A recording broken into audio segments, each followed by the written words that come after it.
Okey, saya Saiful Zaman Yusof mengucapkan selamat menyambut ulang tahun Selangor FM ataupun Jabatan Penyiaran Negeri Selangor ni ulang tahun ke-36, dan pastikan anda semua sentiasa bersama dengan Selangor FM untuk mendapatkan semua informasi dan juga hiburan, iaitu pilihan yang tepat. Okey, Cik, saya lebih mudah dan lebih mesra Cik Cepus lah. Ya. Boleh, boleh ya. Okey, saya dah bersama dengan Cik Cepus agak lama lah. Kita berada sama-sama dalam bahagian siaran TV. Saya belajar banyak juga strategi Cik Cepus dalam mengendalikan siaran TV pada waktu itu. Dan untuk Sukma 2026, bagaimana agaknya Cik Cepus melihat siaran radio khususnya Selangor FM yang bersiaran sepanjang Sukma 2026? Yang pertama, tahniah kepada Selangor FM diketuai oleh Cik Zul yang berjaya untuk membawakan siaran Sukma Selangor ini sepanjang daripada dia bermula pada pelancaran pada akhir lalu, dan kini kita melihat kita berada di media center untuk Jabatan Penyiaran Negeri Selangor untuk kita membawakan liputan, hiburan dan juga informasi kepada semua para pendengar Selangor FM, dan juga tidak lupa kepada semua stesen-stesen radio lain yang membuat liputan untuk disampaikan informasi tentang apakah pingat yang telah diperoleh untuk negeri yang berada di negeri Selangor ini. Jadi kita lihat daripada upacara pembukaan pada 15 hari bulan Ogos itu sehinggalah kepada 24 hari bulan September kelak, anda boleh mengikuti sentiasa bersama dengan Selangor FM, kerana informasi yang akan disediakan oleh Selangor FM bukan sekadar untuk negeri Selangor. Jadi setinggi terima kasih dan tahniah kepada semua petugas Selangor FM yang berusaha keras untuk menjayakan liputan dan juga hebahan kepada semua para pendengar Selangor FM bagi negeri Selangor, dan juga kalau untuk seluruh dunia menerusi RTM Klik. Seperti yang saya pakai ni, logo RTM Klik kan. RTM Klik. Dan kita bukan hanya bersiaran secara konvensional di siaran radio, tapi kita juga ada live di TikTok, live di Facebook, di YouTube dan juga pastinya di RTM Klik. Sememangnya untuk kita memberi liputan terbaik, maklumat yang tepat, kita juga perlukan pengulas-pengulas yang punya wibawa. Cik Cepus, kontijen negeri-negeri perlu untuk melahirkan atlet-atlet terbaik, dan kita di institusi media, bahagian program radio sendiri khususnya pastinya ingin melahirkan pelapor-pelapor yang terbaik. Bagaimana agaknya strategi sebagai seorang pengarah program radio? Kita bukan saja ada kejohanan sukan, mungkin selepas ni kita juga ada program-program lain, event-event lain, ada PRU dan sebagainya, untuk kita bawa angkat pelapor-pelapor radio kita. Jadi sebelum tu HY, saya lebih mudah memanggil Hamami Yusof ni sebagai HY sebab dia ialah sebelum ni ialah mantan penyampai di radio klasik. Ya, terima kasih. Jadi kalau untuk para pendengar dan para penonton menerusi media sosial pada hari ini, yang terpapar di telefon saya ni ialah Facebook Selangor FM. Jadi kepada yang belum like ataupun follow page Selangor FM, jadi boleh follow sekarang, sebab dia ada 5 segmen utama. Yang ada ialah Sembang Sukma, iaitu ini dari setiap pagi 7.30 pagi kita akan dapatkan tentang fakta pantas, kita dapatkan jadual acara perlawanan dan juga perbualan tentang apakah Sukma ini keistimewaannya. Dan kemudian seterusnya akan ada podcast Sukma. Kalau macam ni ialah podcast khas lah, sebab dia lari daripada yang 9 suku pagi sampai 9 malam tu kan. Ada kemudian dia ada Grand Slam Sukma, itu memang setiap hari pada 2 petang hingga 5.30 petang, dan juga Highlight Sukma. Itu paling penting untuk semua para pendengar dan juga penonton Selangor FM mengikuti ni. Kena buka dalam Facebook, TikTok, Instagram Selangor FM, sebab untuk mendapatkan semua informasi yang tepat bersama dengan Selangor FM, pilihan tepat. Okey, kita berbalik kepada yang ingin dibicarakan. RTM sebagai peneraju penyiaran nasional dan juga sebagai peneraju pelaporan yang sahih, maka kita bukan sekadar untuk melahirkan dan juga untuk memastikan semua pelaporan kita, sama ada penyampai berita, penyampai radio, wartawan, pengulas, penerbit dan sebagainya. Kita kena memastikan semua penerbitan dan butiran itu ialah sentiasa sahih. Kerana yang pastinya yang sahih di RTM. Dan dalam masa yang sama, setiap para petugas yang sedia ada, senior ataupun para petugas baru, kita akan sentiasa melatih untuk memastikan mereka ini akan mendapat pengalaman baru. Ya.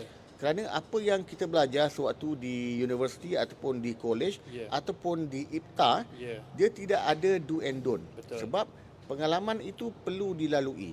Sebab kalau kita duk membaca buku, duk membaca bahan-bahan yang telah sedia ada, dia tidak akan memberikan satu kesan ataupun rangka selagi para petugas itu tidak berada di lapangan untuk melaksanakan secara sendiri apa yang akan berlaku di lapangan. Saya. Jadi dekat situ kita akan melatih semua para petugas sama ada radio, TV ataupun berita untuk sentiasa mendapatkan fakta, mendapatkan pengalaman dan juga untuk sentiasa memperbaiki. Saya. Tidak semestinya kalau kita ialah seorang penyampai ataupun kita seorang penyampai berita, pengulas radio, penyampai radio, kita akan merasakan itu ialah kepakaran kita. Ya. Sebab dalam dunia tanpa sepadan ni kita kena melihat stesen-stesen pesaing, kita kena sentiasa melihat stesen-stesen antarabangsa, di manakah ruang vacuum yang ada untuk kita sentiasa perbaiki. Kerana dalam dunia penyiaran yang drastik pada hari ini, kita kena bertindak ataupun memikirkan secara 360. Ya. Tidak boleh lagi saya ialah penyampai berita. Ya. Saya ialah pengulas sukan. Ya. Saya ialah penyampai radio. Ya. Sebab itu semua telah digabung jala kerana menjadi satu nukleus, iaitu sayalah penyampai RTM. Ya. Bermaknanya dia tidak hanya sekadar terhad kepada radio, TV, berita, Ya. tetapi mereka boleh juga berkolaborasi untuk menjadi satu peneraju yang paling dihormati, yang paling berpengalaman, yang paling berprestij. Itu yang kita pentingkan.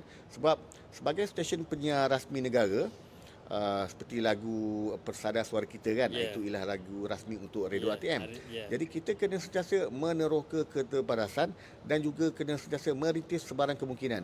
Sebab kita sebagai petugas rasmi negara kena sentiasa bersedia untuk menyampaikan semua butiran, semua informasi dan juga hiburan untuk semua para pendengar dan juga penonton stesen radio, TV dan juga berita RTM. Jadi kita tidak boleh sentiasa merasakan kita okey, saya dah selesa di sini. Saya dah pakar di sini. Sedangkan ilmu itu luas. Jadi kita ibarat buih di lautan yang kena sentiasa berenang dalam lautan yang luas ini untuk kita nak tahu apakah cabaran akan datang. Sama juga seperti dulu kita mengatakan tentang AI kan Cik Zul? Dulu kita tak ada dah wujud AI ni kan? Tak ada. Kalau kita nak lihat lebih kurang dalam 7 ke 10 tahun dahulu, kita hanya mendengar tentang IoT ataupun Internet of Things. Tetapi hari ini bila kita menerusi podcast ini, maknanya kita boleh bersiaran pada bila-bila masa kita bersedia dan kita boleh secara ad hoc, secara break, kita boleh menyampaikan pada bila-bila masa dan di mana saja kita berada. Dan seperti inisiatif Selangor FM yang mengadakan siaran podcast dan juga sebagai media center bagi Selangor FM di Dewan Raja Muda Musa kan. Jadi di sinilah tempat Selangor FM mendapatkan semua butiran tentang Sukma ini dan menyampaikan kepada seluruh dunia, bukan Selangor saja ni. Sebab siaran kita ke seluruh dunia untuk apakah aktiviti yang dapat disalurkan tentang perjalanan sukan Sukma pada tahun ini.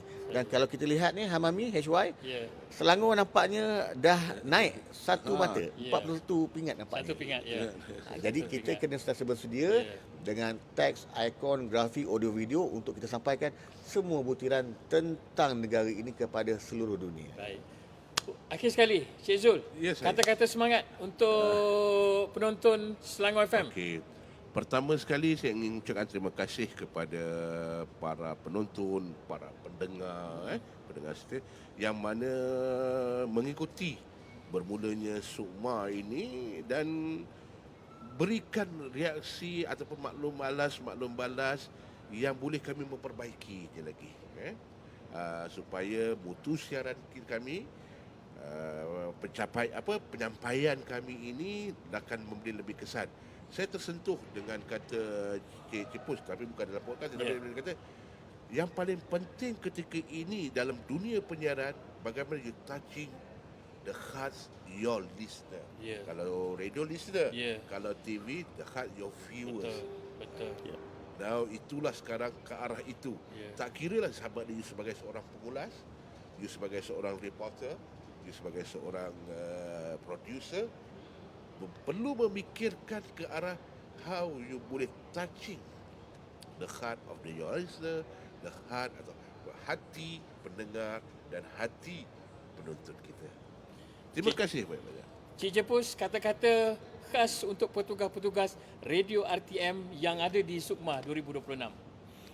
Untuk semua tim Selangor FM, perkuat, perkasa dan refine serta redefine credibility anda semua untuk semua para pendengar Selangor FM, dan setinggi terima kasih dan tahniah kepada semua sehinggalah liputan Sukma yang terakhir pada 24 hari bulan September kelak.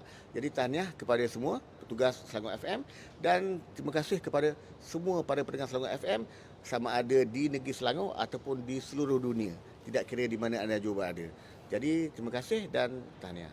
Baik, terima kasih Cik Saiful Zaman Yusof, pengarah bahagian program radio. Terima kasih Cik Zulkifli Muhammad, pengarah penyiaran negeri Selangor yang sudi bersama-sama menerusi podcast khas tengah hari ini. Jangan lupa untuk ikuti Grandstand siaran Sukma 2026 pada pukul 2 petang nanti, dan kita akan kembali podcast pada pukul 9.15 malam nanti dengan tetamu yang lain pula. Teruskan kesetiaan bersama dengan kami Selangor FM. Kembali bersama dengan Ida. Silakan Ida.